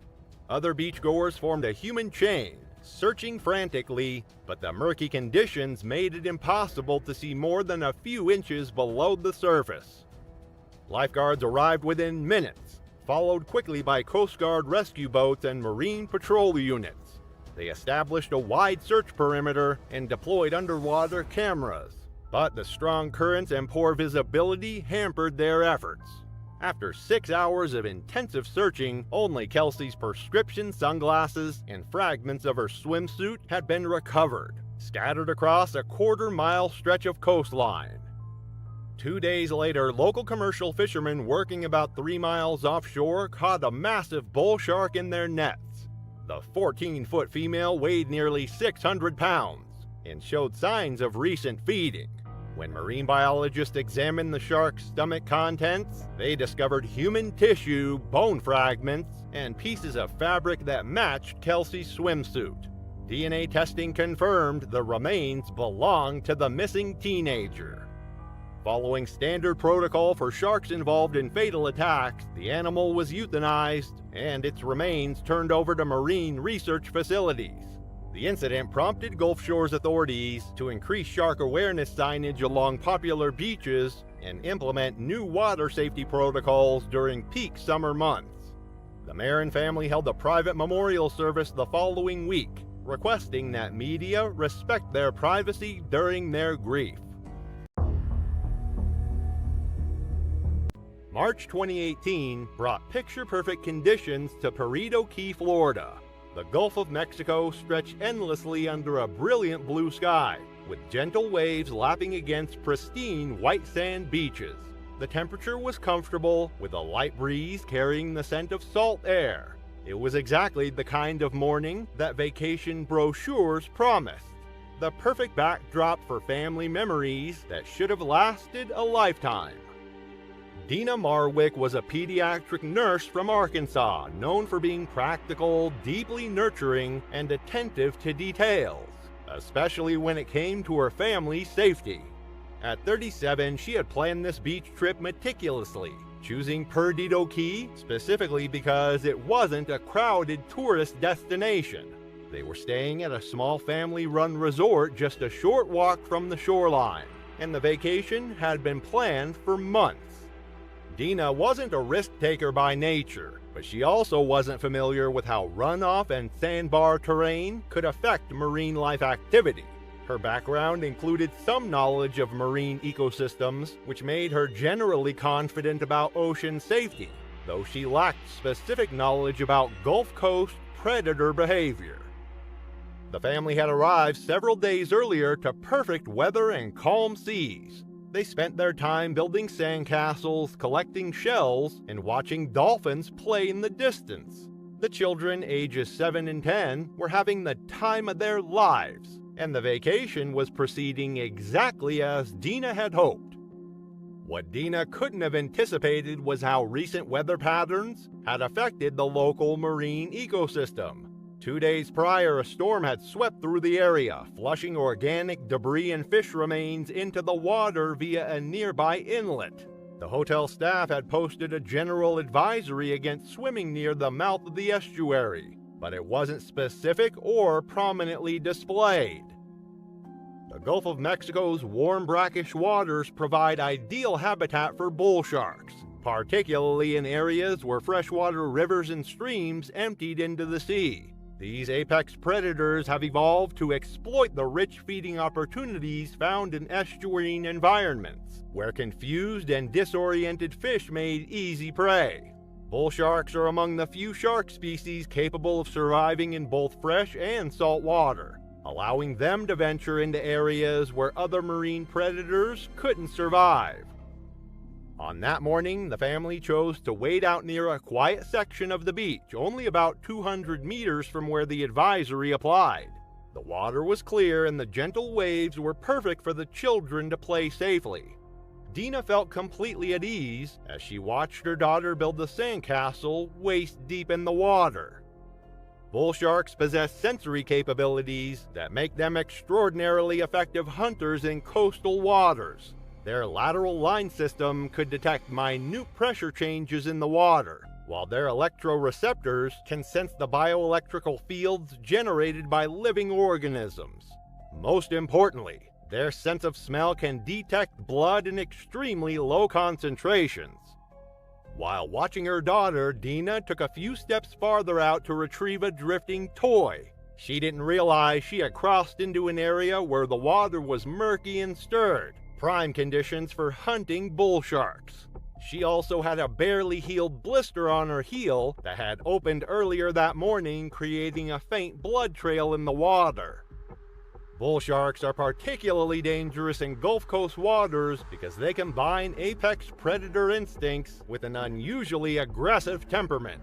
Unlike great whites, which often engage in investigatory bites before retreating, bull sharks are known for sustained attacks. Their stocky, muscular build allows them to generate tremendous force in shallow water, where larger sharks would struggle to maneuver. As Dina reached for the toy, she felt a sudden, violent impact against her lower leg. The bull shark's attack was swift and devastating. Its powerful jaws clamped down below her knee with crushing force, immediately severing major blood vessels and crushing bone. Her scream of agony sent her children into immediate panic. The shark's initial bite was followed by the characteristic head-shaking behavior that bull sharks use to tear flesh from their prey. Dina could feel her leg being mangled as the predator's serrated teeth sawed through muscle and tendon. The water around her turned crimson as she fought desperately to break free. Her husband, hearing the screams, rushed into the water and grabbed Dina under her arms, pulling her toward shore even as the bull shark maintained its grip. Nearby beachgoers joined the rescue effort, helping to drag both Dina and her attacker into shallower water. The shark finally released its hold and disappeared back into deeper water. Despite immediate pressure being applied to her wounds and quick emergency response, Dina's injuries were too severe. The bull shark had severed her femoral artery, and the massive blood loss caused her to lose consciousness within minutes. She was pronounced dead en route to the hospital. The investigation revealed that the bull shark responsible for the attack was likely a juvenile that had been drawn to the area by the post-storm conditions. Marine biologists noted that the combination of organic runoff, murky water, and the presence of bait fish had created ideal hunting conditions. The small amount of blood from Dina's minor cut had provided the final attractant that drew the shark to her location.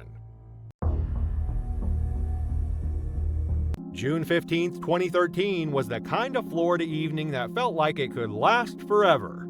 On a stretch of beach near Marathon in the Florida Keys, college students gathered around a fire pit, the air thick with salt, smoke, and cheap beer.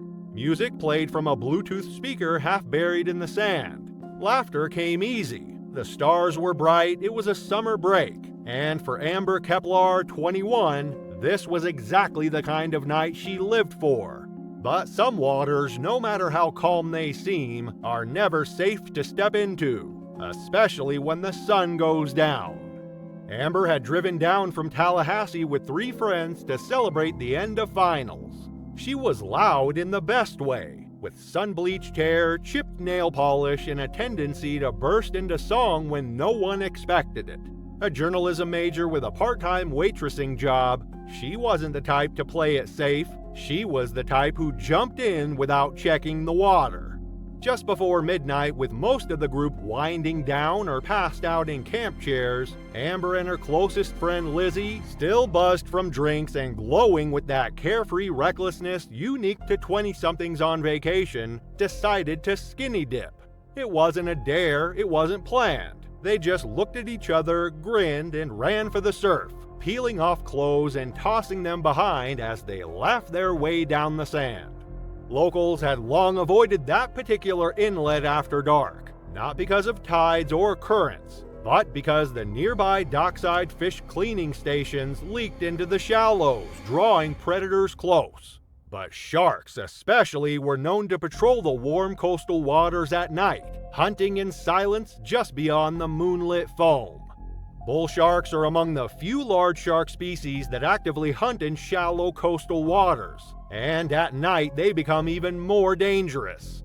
With poor light to navigate by, they rely on vibration and movement, zeroing in on splashes that mimic struggling fish or injured prey. Unlike great whites that stalk from the deep, bull sharks patrol close to shore, sometimes in less than 3 feet of water. They're territorial, quick to react, and bold enough to strike without hesitation. For swimmers unaware or careless, the line between safe and fatal can disappear in seconds. The 2 girls waded in waist deep, their laughter echoing into the dark. Amber splashed ahead, arms raised, spinning as she fell backward into the water. Her friend stayed closer to shore, shivering from the sudden chill and hesitating from the sudden quiet. Then Amber screamed. It wasn't drawn out, it was sharp, immediate, and followed by thrashing so violent it sent water spraying in all directions. Lizzie turned in time to see Amber's leg disappear beneath the surface. Then her entire body dragged several feet into the deeper channel. She surfaced once, eyes wide, gasping, but the water around her was already tinted with blood. Lizzie swam back to shore in a panic, screaming for help. A few others ran toward the surf, confused, still half drunk. One tried to wade in, but the water was clouded and opaque, the tide pushing against him with eerie calm. Someone called 911 from a cell phone held aloft with shaking hands. Amber washed up 12 minutes later, pulled in by the tide. She was barely conscious, her leg torn open from thigh to knee, her body in shock. Paramedics arrived less than 10 minutes after that, but by then she had lost too much blood. CPR was attempted on the sand, lights flashing against pale faces and glass bottles, but her pulse never returned. She was declared dead at the scene. Officials identified the bite pattern as consistent with a bull shark, likely an adult male, drawn to the noise and motion in a shallow feeding zone. No search for the shark was initiated. The beach was temporarily closed and additional warning signs were installed along the access path. Local anglers had reported frequent shark presence for weeks prior, but without a specific threat, no formal action had been taken.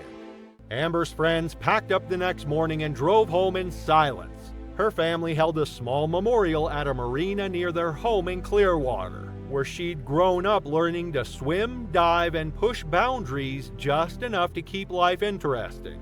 She was remembered for her laugh, her boldness, and her habit of diving in without always checking how deep the water was. The beach reopened, the fire pit was cleaned, the tide rolled on like nothing had happened. But for the people who were there that night, it wasn't the shark they remembered, it was the decision, one that never should have been made. It serves as a grim reminder. The moment we step into the ocean, we're no longer at the top of the food chain. We're at their mercy. It's not just Australia, though. A few decades later, two surfers in South Africa, blissfully unaware of the dangerous waters, became shark food. In July 1994, the waters off South Africa's coastline had become a hunting ground. Unbeknownst to swimmers and surfers, sharks had been drawn closer to shore in recent weeks, following migrating fish, seals, and the seasonal calving of southern right and humpback whales. The presence of these apex predators wasn't immediately obvious until it was too late. On Saturday, July 9, 1994, two friends, Bruce Corby and Andrew Carter, headed to Nahoon Reef, one of the Eastern Cape's most renowned surf spots. The area, known for hosting international competitions, boasted near-perfect conditions that day. Powerful rolling waves, a light breeze, and warm winter temperatures. For experienced surfers like Bruce and Andrew, it was an invitation they couldn't resist. As they pulled their surfboards from the roof of their car, they scanned the ocean. The sun reflected off the surface, the waves cresting at nearly 6.5 feet high. Other surfers were already in the water, carving through the swells. Strapping their leashes to their ankles, Bruce and Andrew paddled out about 220 yards, just beyond the breakers. Below them, the reef created a perfect foundation for the rising waves, the water shifting between 8 and 12 feet deep. They caught wave after wave, their bodies moving with ease, completely unaware of what lurked beneath. After surfing for about half an hour, Andrew Carter felt a sudden violent impact from behind. Even before he turned to look, he knew it could only be one thing: a shark. As he twisted around, he came face to face with a massive great white, nearly 12 feet long. A surge of terror gripped him, but there was no time to think. The shark's jaws clamped around his leg, the force crushing his bones and shredding flesh in a single bite. At first, shock and adrenaline dulled the pain, but the sheer pressure of the attack was unbearable. He let out a desperate scream, the water around him turning red as he thrashed in the shark's grip. A nearby surfer, seeing the chaos unfold, panicked and paddled frantically toward shore, leaving Andrew alone to fight for his life. The shark continued its attack, trying to pull Andrew off his board, but he clung to it with every ounce of strength he had. Just when it seemed like he would be dragged under, the predator loosened its grip. Andrew acted fast, shoving his board into the shark's mouth as it lunged again. The great white snapped down, thrashing its powerful head from side to side, momentarily distracted. Taking his only chance, Andrew swam with everything he had, but the shore was still agonizingly far. He knew he couldn't outswim the shark. A quick glance back sent a fresh wave of terror through him. The shark had released the board and disappeared below the surface. It was circling, preparing for another attack. In desperation, he scrambled back onto his board, knowing it was his only chance. John Bourne, another surfer, had seen the horrific scene unfold and rushed toward Andrew. Amidst the swirling blood in the water, John spotted an oncoming wave, their only hope. He shouted at Andrew to catch it. Incredibly, the 6-foot swell lifted Andrew up and carried him toward the shore, pushing him away from the shark's reach. His leg was barely attached, but he focused on nothing but survival, praying that the wave would take him all the way in. He refused to look back, terrified that the shark was still following. Finally, he reached the shore, collapsing in agony. Screaming for help, Andrew barely clung to consciousness. 2 girls sunbathing nearby sprinted toward him, dragging him out of the surf and onto the sand. They worked frantically to slow the bleeding, using one of their tops as a tourniquet. His leg was nearly severed, hanging on by just a few inches of flesh. As his vision blurred, darkness crept in. He could hear muffled voices, feel his body growing cold. In those moments, he thought about his family, his friends, and whether this would be the end. But paramedics arrived just in time, racing to stabilize him before rushing him to the hospital. Though he had survived, his nightmare was far from over, and the shark wasn't finished. While Andrew was lucky enough to catch the wave and get hauled out of the water, Bruce was still struggling to paddle to shore. And moments after letting Andrew go, the great white launched itself toward his friend Bruce Corby. Without warning, the beast struck, its jaws clamping down on Bruce's leg with terrifying force. He barely had time to cry out before he was yanked from his surfboard and dragged under. The impact knocked the air from his lungs, and the immense pressure around his leg was unbearable. Then, in a sickening instant, the shark's jaws closed tighter, and his right leg was completely severed just above the knee. Freed from the predator's grip, Bruce kicked desperately, fighting his way to the surface. He gasped for air, blood pouring into the water around him. The shark, meanwhile, continued to attack his surfboard, thrashing violently. A nearby surfer rushed toward Bruce, trying to get him onto his board, but panic and blood loss made it nearly impossible. Struggling to stay afloat, Bruce managed to pull himself onto his own board and began a desperate attempt to reach shore.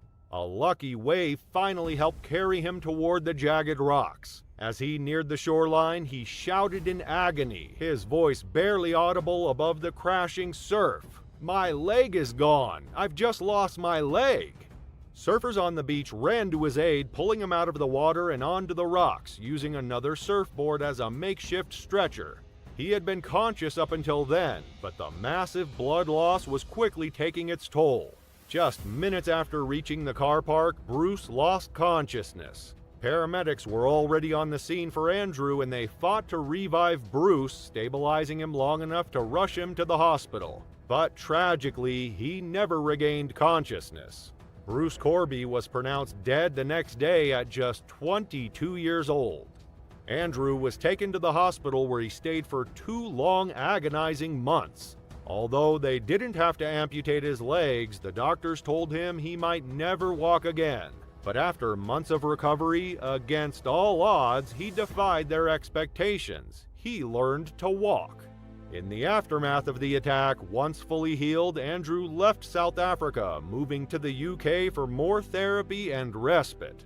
The memories of that fateful day never left him, but he defied all odds. Not only did he learn to walk, but he even returned to surfing off the southwest coast of Britain. To this day, he still keeps the surfboard from that day, stained with blood and marked with a massive bite out of its side. It serves as a chilling reminder that no matter how skilled a surfer might be, in the eyes of a shark, they are still prey. Shark attacks have long been debated. Were they cases of mistaken identity? Were humans just an accidental meal in the eyes of these apex predators? In most cases, sharks bite once and then swim away, realizing that humans are not their natural prey. But this attack had been different. This shark had shown no hesitation, no mercy. It had struck twice, aggressively, relentlessly. First Andrew, then Bruce. It hadn't been an accident. It had been a calculated assault. Bruce Corby's death served as a chilling reminder of the raw, untamed power of the ocean. It was October 2010 and the California sun hung heavy in the morning sky, casting a golden glow over Surf Beach near Vandenberg Air Force Base. The air was cool, a crisp reminder that autumn had arrived, but the water still held the warmth of summer. Matthew Garcia and Lucas Ransom had been waiting for this moment for months. College had kept them too busy and they had not seen the ocean for far too long. The surf was calling them back, and after a rare weekend away from campus at Lucas's parents' house in Riverside County, they were eager to dive back in.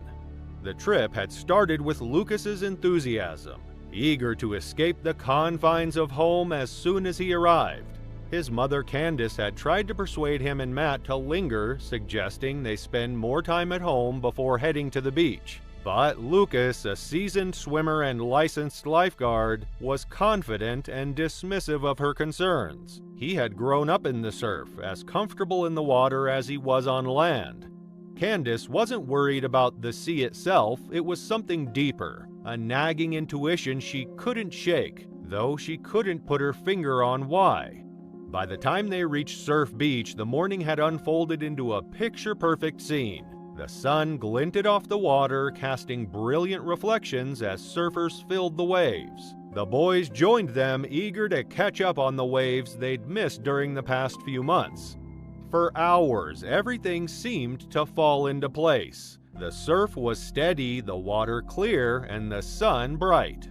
As the morning wore on, Lucas and Matt found a moment of respite on the sandbank, about 100 yards from shore. The water was chest deep, ideal for a quick break between waves. They planned to catch a few more swells before heading to a food truck to carb up for the rest of the day.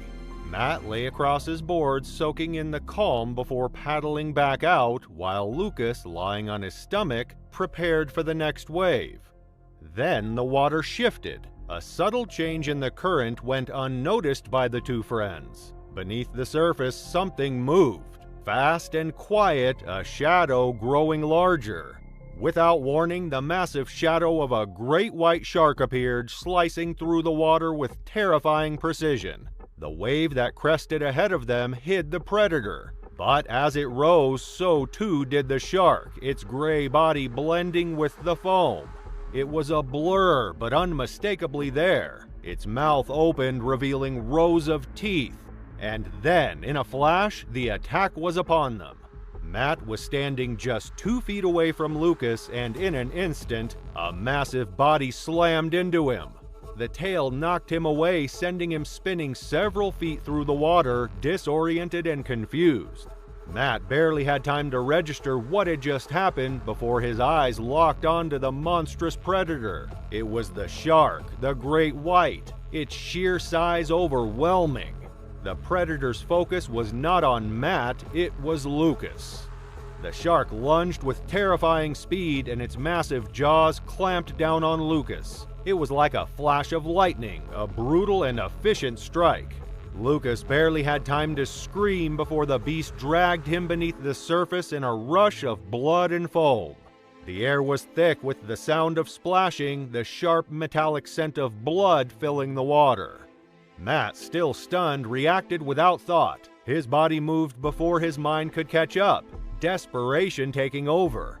He dove into the blood-tinged water, searching frantically. The water around him was thick with red, too murky to see clearly. Then he caught sight of Lucas's dark curls floating on the surface. His friend was still alive, barely, but the clock was ticking. The shark had disappeared, but its presence still hung in the water, a lingering threat beneath the surface. With one hand gripping his board and the other desperately clutching Lucas, Matt paddled furiously toward the shore, the blood staining the water around them, a constant reminder of the danger. Every stroke felt urgent. There was no time to think. The fear that the shark could return at any moment made each second feel like a lifetime. The crowd on the beach had already noticed something was wrong. People screamed and scattered in panic as Matt and Lucas rode a wave toward shore. The sight that greeted them was a nightmare. Lucas's boogie board was still attached to his right foot by the ankle strap, but his left leg was gone. The shark had ripped it clean off, leaving only a mangled stump. Blood poured from the wound, soaking the sand beneath him, but Lucas was slipping away. His chest barely rose and fell. His eyes had rolled back into his head and his body was slack, a faint breath the only sign he was still alive. Matt's hands were covered in blood as he tried to stem the flow, pressing down on the mangled stump in a futile attempt to stop the bleeding. A bystander rushed to help, tearing off his shirt to tie a tourniquet around Lucas's leg, but it was too late. The damage was catastrophic. The femoral artery had been severed. In less than a minute, Lucas had lost enough blood that survival was impossible. Despite their frantic efforts, Lucas let out one last shuddering breath before his body went still. The ambulance arrived, but there was nothing anyone could do. Lucas's body was taken away, and Matt, in shock, was sedated and rushed to the hospital. The reality hit hard. His best friend was gone, and he was left to face the aftermath alone. The beach was closed as search efforts began. Boats and helicopters scoured the waters, but the shark was gone, leaving only the accounts of Matt and another surfer describing a massive predator. Memorials soon appeared on the beach, flowers and teddy bears marking Lucas's life. At the funeral, Matt carried his friend's body, grief overwhelming him. His dorm room felt impossibly empty, the surfboard in the corner untouched. It wasn't until a year later that Matt found the strength to return to the water. Surf Beach, where everything had changed, called to him. With Lucas's memory in his heart, Matt faced his fear, ready to find joy in the ocean again. It was August 10th, 2016, and Cape Cod Bay stretched out like a vast blue mirror under the late summer sun. The waters off Provincetown were unusually calm that morning, with barely a ripple disturbing the surface as recreational boats dotted the horizon. The area was experiencing peak tourist season, with kayakers, swimmers, and boaters taking advantage of the perfect weather conditions. But beneath the serene surface, the bay was teeming with life, including apex predators that most visitors never imagined were lurking just below. Ellis Ford had never seen the ocean before arriving at Cape Cod 3 days earlier. The 22-year-old marine biology major from upstate New York was quiet and studious, more comfortable with textbooks than outdoor adventures. His college roommates had convinced him to join their final summer trip before senior year, promising him the chance to see marine life up close rather than just in laboratory specimens. Ellis had reluctantly agreed, though he'd spent most of the trip so far reading on the beach while his friends surfed and swam. Cape Cod Bay serves as a crucial feeding ground for great white sharks during summer months, as massive seal colonies attract these apex predators from across the Atlantic. The area's complex underwater topography features deep channels, underwater cliffs, and seal haul-out areas that create perfect hunting conditions. Water temperatures in August typically reach the mid-60s, ideal for both seals and the sharks that hunt them. Great white sharks are perhaps the ocean's most efficient predators. Adults can reach lengths of 20 feet and weights exceeding 5,000 pounds, with rows of serrated teeth designed to slice through flesh and bone. They hunt primarily through ambush attacks, using their incredible speed and power to launch themselves completely out of the water when striking prey from below.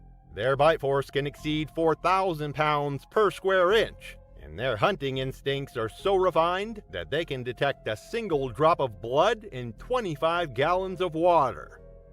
The group had rented 2 tandem kayaks from a local outfitter, planning to paddle a few hundred yards offshore to observe seals on a nearby sandbar. Ellis paired up with his roommate Marcus, while their friends Jake and Connor took the second kayak. The morning started perfectly, with the group paddling steadily through calm waters, while Ellis marveled at the marine life visible through the clear water below. After about 30 minutes of paddling, they reached their destination, a shallow area where harbor seals frequently gathered to rest and feed. The group decided to take a break, securing their kayaks together and unstrapping their life vests to cool off in the water. Ellis hesitated, mentioning that he wasn't a strong swimmer, but his friends encouraged him to join them for just a few minutes. The four friends slipped into the water, floating beside their kayaks in the gentle swells. Ellis, without fins like the others, found himself drifting slightly away from the group as the current carried him toward deeper water. He was trying to swim back toward the kayaks when the ocean erupted beneath him. The great white shark struck from directly below with explosive force. The massive predator launched itself partially out of the water, its jaws clamping down around Ellis's midsection with devastating power. The attack happened so quickly that his friends initially thought he had simply dove underwater. But within seconds, the water around the kayaks turned dark red, and Ellis was gone. Marcus saw the massive dorsal fin slice through the water where his roommate had been floating just moments before. The shark's tail thrashed violently as it dove back toward the depths, creating a whirlpool of bloody water and foam. Ellis never surfaced again. Only one of his sandals floated back up, along with fragments of his swim shorts. The three surviving friends scrambled back into their kayaks, screaming and paddling frantically toward shore while scanning the water for any sign of Ellis. The shark's dorsal fin appeared once more, cutting through the water about 50 yards away before disappearing into the depths. Coast Guard rescue boats arrived within 20 minutes, but despite an extensive search involving multiple agencies, Ellis's body was never recovered. Marine biologists later confirmed that a tagged great white shark, known to researchers as Deep Blue, had been tracked in the exact area at the time of the attack. The 18-foot female had been following seal movements along the Cape Cod coastline for several weeks. The incident led to increased shark monitoring in the bay and new safety protocols for kayak rental companies. Ellis's family held the memorial service at his college campus, where professors and classmates remembered his passion for marine conservation and his gentle, thoughtful nature. His death highlighted the growing presence of great white sharks in Cape Cod waters and the need for increased awareness among beachgoers. It was August 14, 2015, and the crystal clear waters around the Dry Tortugas sparkled like liquid glass under the late summer sun. The remote coral reefs of this Florida Keys National Park offered some of the most pristine snorkeling conditions in North America, with visibility often exceeding 100 feet and water temperatures perfect for extended swimming. For couples seeking underwater adventure, the area represented paradise. But even in these protected waters, apex predators move silently through the reef systems, following ancient hunting patterns that tourists rarely considered. Denise and Martin Holloway have been planning their 10th anniversary trip for over a year. The couple from Charleston, South Carolina, were experienced recreational snorkelers who had explored reefs throughout the Caribbean, but the Dry Tortugas had always been their dream destination. Denise, 42 and fearless in the water, had convinced her more cautious husband to book the remote location despite its distance from medical facilities and limited rescue resources. The Dry Tortugas reef system creates a unique ecosystem where shallow coral gardens drop off rapidly into deep channels in blue water. These dramatic depth changes attract a diverse range of marine life, including large pelagic species that typically avoid coastal areas. Tiger sharks are frequent visitors to these reefs, drawn by sea turtle nesting activities and the abundant fish populations that thrive in the protected waters. Tiger sharks are among the most dangerous predators in tropical waters, capable of reaching lengths of 16 feet and weights exceeding 1,400 pounds. They are opportunistic hunters with incredibly powerful jaws and teeth designed to crush turtle shells and slice through large prey. Unlike many shark species, tigers are known for their bold, aggressive nature and willingness to attack in shallow water during daylight hours. Their distinctive stripe pattern provides excellent camouflage among coral formations and seagrass beds. The couple had been snorkeling for about an hour, following a small group of southern stingrays across a shallow reef flat. The rays were moving toward deeper water where the coral formations gave way to sand channels and turtle grass beds. A park ranger had mentioned during their morning briefing that tiger sharks had been spotted in the area due to recent sea turtle nesting activity, but the warning seemed distant and theoretical as they floated peacefully above the colorful reef. Denise was swimming about 10 yards ahead of Martin, following the stingrays with her underwater camera as they glided over the sandy bottom. The water depth had gradually increased from 6 feet to nearly 15 feet as they moved away from the main reef.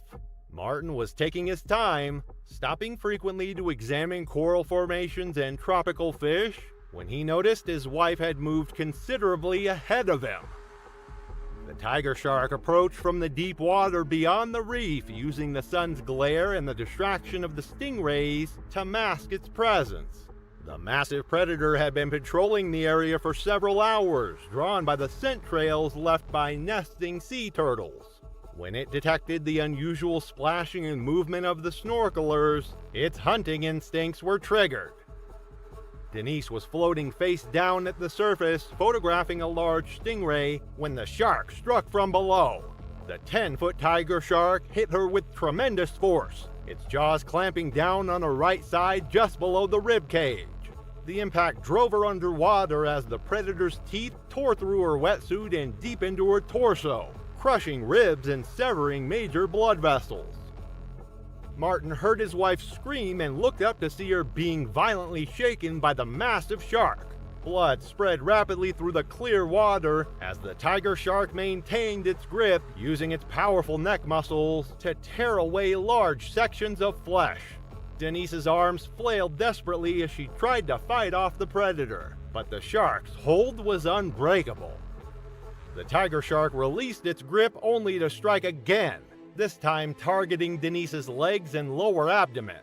Its serrated teeth sliced through muscle and bone with horrifying efficiency as it began its characteristic feeding behavior.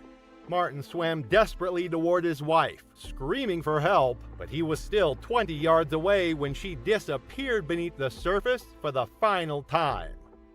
A nearby tour boat had heard the screams and was already heading toward the area when Martin's frantic waving caught their attention. The boat crew pulled him from the water in a state of shock, his mask and snorkel still in place as he pointed toward the spreading pool of blood where his wife had vanished. The tiger shark's dorsal fin was visible briefly as it moved toward deeper water, then disappeared into the blue. Coast Guard rescue units launched an immediate search operation, but the deep channels and strong currents around the reef made recovery efforts extremely difficult. Despite using underwater cameras and sonar equipment, Denise's body was never found. Marine biologists confirmed that tiger sharks in the area were exhibiting increased activity due to sea turtle nesting season, which had attracted multiple large predators to the shallow reefs. The incident prompted park officials to increase shark awareness programs and implement new safety protocols for snorkeling activities during turtle nesting periods. Warning signs were posted at popular snorkeling sites, and tour operators began requiring guides for all reef excursions during high-risk seasons. Martin returned to Charleston alone, carrying only the underwater camera that had captured his wife's final moments. He never looked at the photos, eventually donating the equipment to a local marine education program. Denise's memorial service celebrated her love of the ocean and her adventurous spirit, with friends sharing stories of their many underwater adventures together. Thanks for watching this compilation. Not done watching yet? Click on the next video right now.